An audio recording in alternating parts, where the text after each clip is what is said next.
ஒரு விஷயம் முழுசா தெரியாம அத ஸ்டார்ட் பண்ணிட்டு எப்படி முடிக்கிறதுன்னு கஷ்டப்படுறீங்களா? அப்படின்னா, இந்த ஸ்டோரி உங்களுக்கு தான். ஒரு ஏர்பிளேன் கிளீனர் பைலட்டோட காக்பிட்ட சுத்தம் பண்ணிட்டு இருக்கப்போ, அங்க இருக்கிற ஒரு புக்க நோட்டீஸ் பண்றாரு.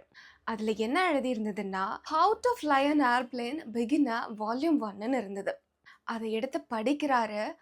இந்த பிளேன நீங்க ஸ்டார்ட் பண்ணணும்னா, அங்க இருக்கிற ரெட் பட்டன பிரஸ் பண்ணணும்னு போட்டிருந்தது. அத அவரு பண்றாரு.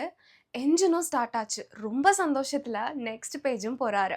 இந்த பிளேன நீங்க மூவ் பண்ண ஆசைப்படுறீங்கன்னா, அங்க இருக்கிற ப்ளூ பட்டன பிரஸ் பண்ணணும்னு போட்டிருக்கு. அதையும் அவரு பண்றாரு.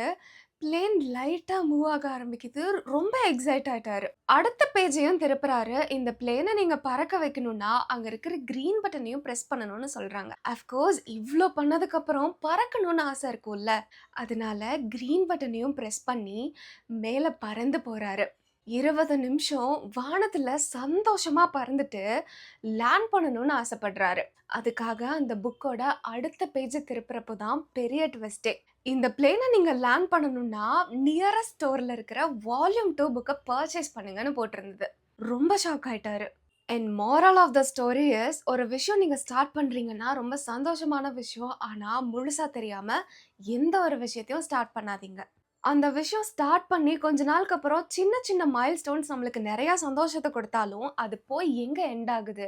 அப்படி எண்ட் ஆனா, என்ன மாதிரி விஷயங்கள நாம ப்ரொசீட் பண்ணணும்னு தெரிஞ்சதுக்கு அப்புறம் ஸ்டார்ட் பண்ணுங்க. இந்த ஸ்டோரி பிடிச்சிருந்ததுன்னா, கௌசி ஸ்பீக்ஸையும் ஃபாலோ பண்ணிக்கோங்க.